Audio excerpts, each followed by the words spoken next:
ancien ministre de l'Industrie chargé de la restructuration des entreprises publiques. Jean Higuet a géré tout le processus de restructuration du secteur industriel béninois jusqu'à la privatisation ou location des unités de production étatiques.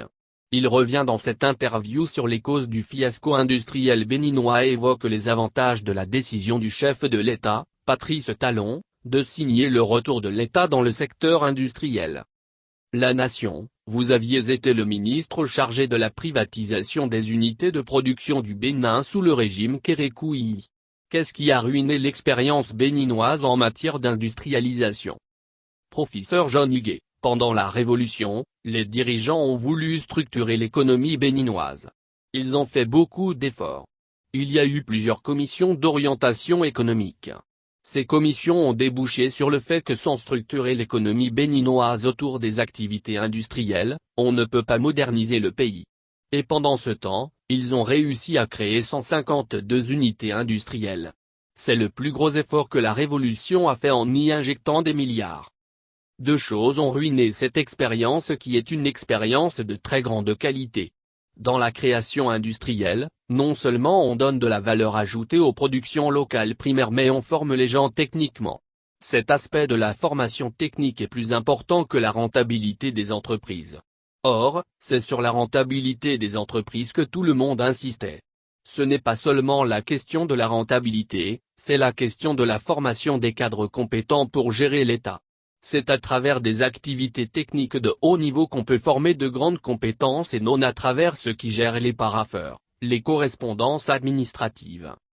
Ce qui se passe aujourd'hui, c'est que tous les cadres de l'administration gèrent les correspondances administratives seulement. Donc, il n'y a pas de valeur ajoutée dans la formation technique. C'est ça le problème que nous avons aujourd'hui, et depuis l'ajustement structurel. Donc, si le président peut faire ça, il va changer la nature de notre administration en conférant à cette administration, de véritables compétences techniques. C'est par l'industrie qu'on peut faire ça. Ceux qui essaient de conférer cette compétence technique aujourd'hui, ce sont les gens du secteur informel à travers l'artisanat essentiellement. Mais au niveau de l'administration publique, il n'y a aucune formation technique, aucune valeur ajoutée à la formation. Rédiger les textes administratifs, faire pousser les parapheurs, ça ne forme pas les gens. Or, c'est ce qu'on fait dans les ministères aujourd'hui. Donc, c'est par les activités productives de haut niveau qu'on peut former des cadres compétents. Or, ces activités productives de haut niveau commencent d'abord par l'industrialisation.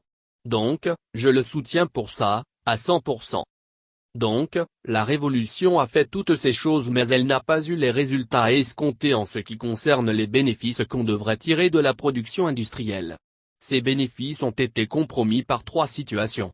La première, c'est le marché d'écoulement parce que si vous voulez faire de l'industrie, il faut régler la question de qui va consommer les produits qui vont sortir des usines. Cette question du marché n'était pas bien réglée à l'époque. Or, tous les efforts qui ont été faits pour produire ici, ont été plombés par nos pays voisins qui ne voulaient pas de notre expérience révolutionnaire. Donc, il s'est posé à nous le problème de marché d'écoulement de ce qu'on produisait à l'époque. Le deuxième problème qu'on a eu, c'est le financement continu des intrants industriels. On n'a pas veillé à cette question. Quand on a besoin des matières premières, il faut les acheter quelque part. Et il faut trouver de l'argent pour le faire. Or, comme on n'arrivait pas à vendre ce que les industries produisaient, on n'a pas pu dégager de profonds bénéfices. Troisième difficulté, c'est la pression internationale venant des bailleurs de fonds à travers les programmes d'ajustement structurel, PA, qui ont exigé de tous les États sous le PA, d'abandonner le secteur industriel. C'est à partir de la lutte des ministres de l'industrie de l'époque, vers les années 89 que la Banque mondiale était obligée de revenir sur sa décision pour dire que si les États ne s'engagent pas dans le secteur, il n'y aura pas d'industrialisation en Afrique.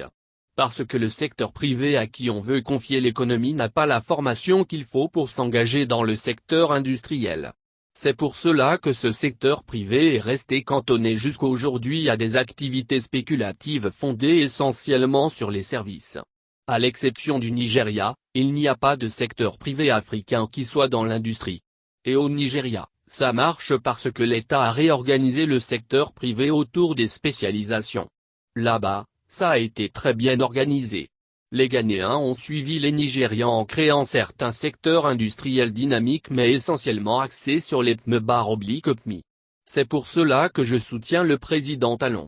S'il peut acter le retour du Bénin dans le secteur industriel, il aura sauvé le pays mais à condition qu'il règle les 3 problèmes que je viens d'évoquer, et il négocie une marge de manœuvre avec le système international qui ne veut pas que l'Afrique modernise son économie.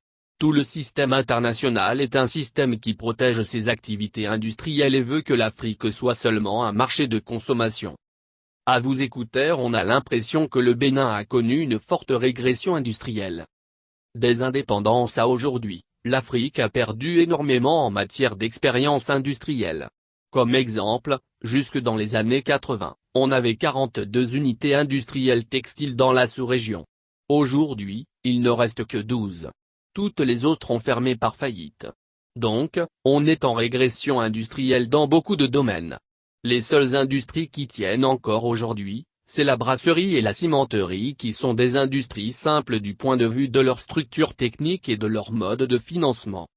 Quand vous étiez au gouvernement, comment la privatisation des unités de production s'est-elle déroulée? 2 options étaient sur la table, vendre ou louer.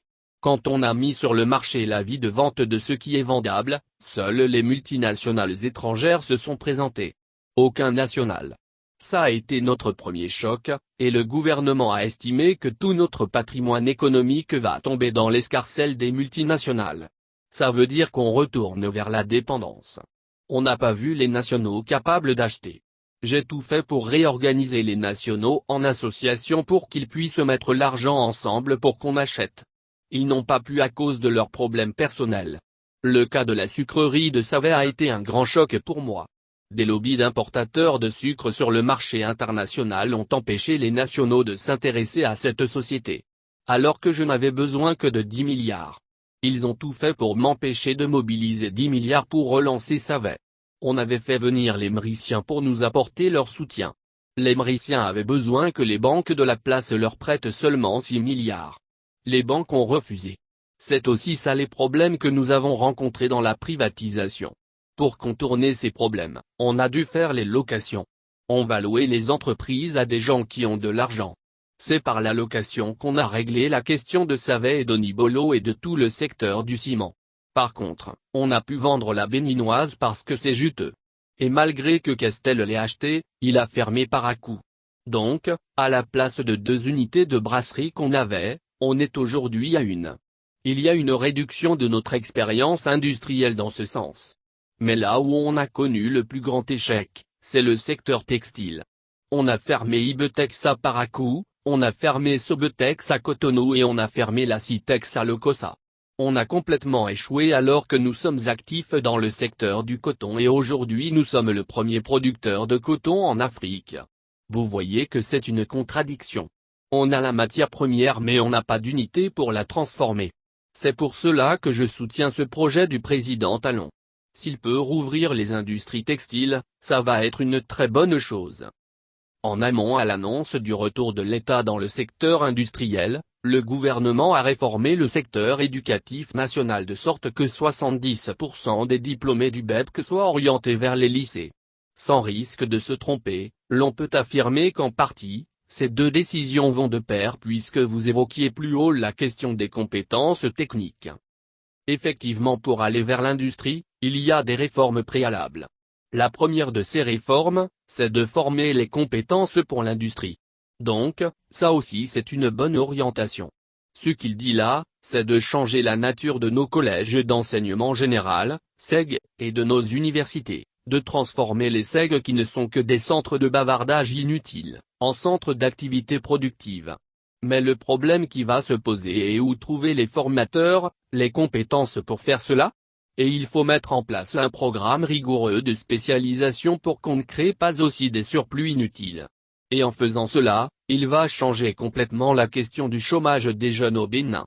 Donc, quand les jeunes seront formés autour des choses productives, ils seront productifs. Je suis d'accord qu'ils transforment les SEG, même à hauteur de 80%. S'agissant de votre interrogation sur où trouver les formateurs, le gouvernement a opté pour la formation des formateurs.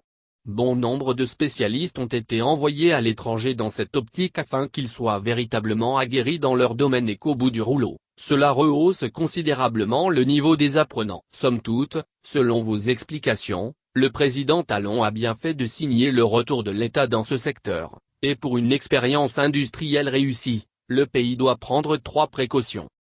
Absolument. Je soutiens le président Talon pour cette orientation qui va dans 2 sens. L'industrialisation et la réforme des structures de formation scolaire. Sans cette réforme, l'industrialisation ne saurait être possible. Les deux sont liés. Il faut des compétences. Je soutiens cela. Je le soutiens d'autant que les opérateurs économiques béninois sont déjà engagés dans des activités spéculatives et n'ont pas mis en place les compétences et les moyens nécessaires pour s'engager dans l'industrie. Donc, si l'État ne prend pas le gouvernail, ceux-là ne le prendront jamais pour les 3 raisons que j'ai évoquées plus haut. Le secteur industriel est un secteur hautement technique, et le secteur privé béninois n'a pas les compétences techniques pour s'engager dedans. Le secteur industriel a besoin de se structurer autour des marchés. De plus, que l'État se protège contre la pression des multinationales étrangères et internationales. Le secteur privé ne peut pas y faire face, seul l'État peut le faire. Je vous explique. Le secteur privé est fragile, la couverture financière des entreprises privées est fragile. Le secteur privé béninois ne peut faire l'industrie que lorsque les entreprises vont se mettre ensemble. Et la plupart des entreprises privées qu'on a ici sont dans l'intermédiation. Ça veut dire que ce sont des formes de succursales à des multinationales internationales. Donc, elles ne sont pas capables de résister à la pression de ces multinationales qui veulent que l'Afrique soit seulement une poubelle.